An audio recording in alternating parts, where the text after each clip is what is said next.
Chairman Jordan, Ranking Member Nadler, Chairman Comer, Ranking Member Raskin, members of the committee, good morning. I'm privileged to have served our country for the majority of my career, a decade and a half, most of those years with the Department of Justice.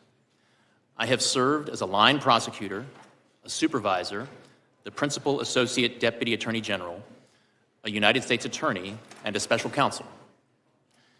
I've served in these roles with gratitude as the son of immigrants to this country, the first member of my family to be born here. My parents grew up in Korea and were young children during the Korean War. My father remembers being hungry and grateful for the food that American GIs shared with him and his siblings. My mother fled what is now North Korea in her own mother's arms, heading south to safety.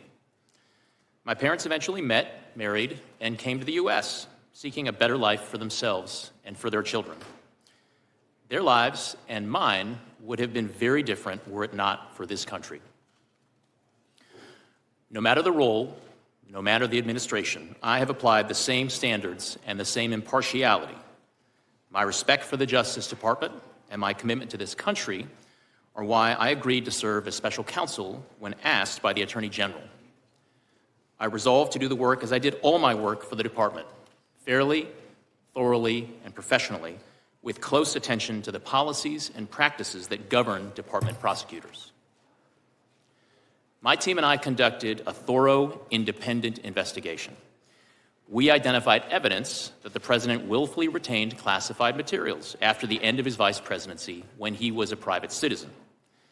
This evidence included an audio-recorded conversation during which Mr. Biden told his ghostwriter that he had, quote, just found all the classified stuff downstairs, end quote.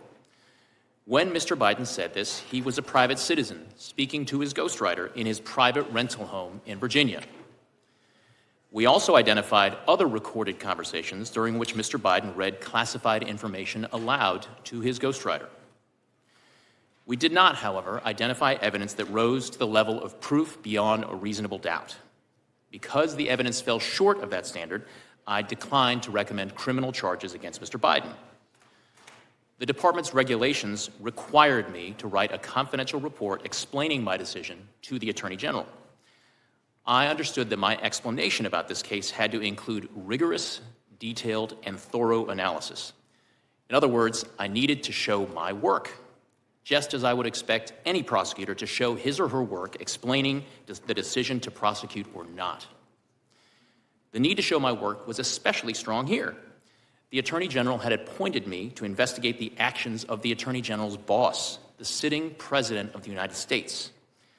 I knew that for my decision to be credible, I could not simply announce that I recommended no criminal charges and leave it at that.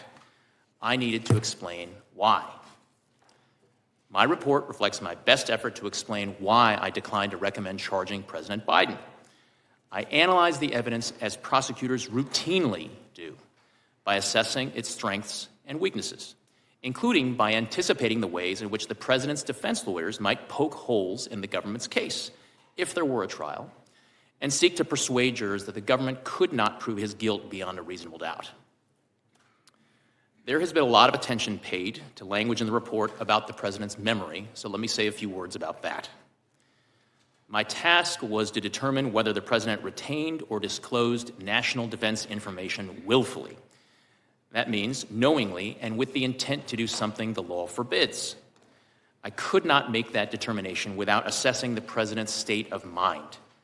For that reason, I had to consider the president's memory and overall mental state and how a jury likely would perceive his memory and mental state in a criminal trial. These are the types of issues that prosecutors analyze every day.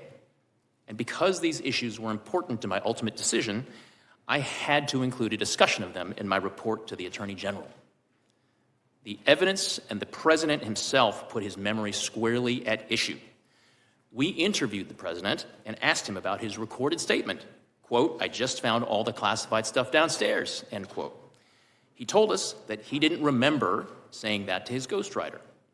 He also said he didn't remember finding any classified material in his home after his vice presidency.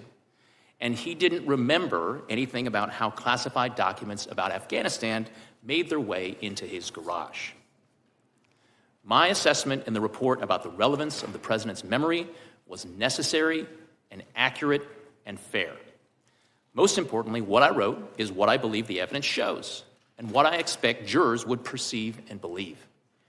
I did not sanitize my explanation, nor did I disparage the President unfairly. I explained to the Attorney General my decision and the reasons for it. That's what I was required to do. I took the same approach when I compared the evidence regarding President Biden to the department's allegations against former President Trump. There, too, I called it like I saw it. As a prosecutor, I had to consider relevant precedents and to explain why different facts justify different outcomes. That is what I did in my report. I'm confident the analysis set forth in chapters 11, 12, and 13 of my report provides a thorough evaluation and explanation of the evidence, and I encourage everyone to read it to inform their opinions of the report. Prosecutors rarely write public reports or testify about their investigations. That is the Justice Department's long-standing policy, and it protects important interests. My team and I prepared the report to the Attorney General with care, and the report stands as the primary source of information. My responses today will be limited to clarifying information for the committee. I will refrain from speculating or commenting on areas outside the scope of the investigation, nor will I discuss what investigative steps we did or did not take beyond what's in the report. In conclusion, I want to express my heartfelt thanks to the attorneys, agents, analysts, and professional staff who helped us do our work fairly, thoroughly, and independently. I am grateful and privileged to have served with them. I single out for particular thanks Deputy Special Counsel Mark Crickbaum, a former United States Attorney himself, who brought great wisdom, skill, and judgment to our task. Thank you. I welcome your questions.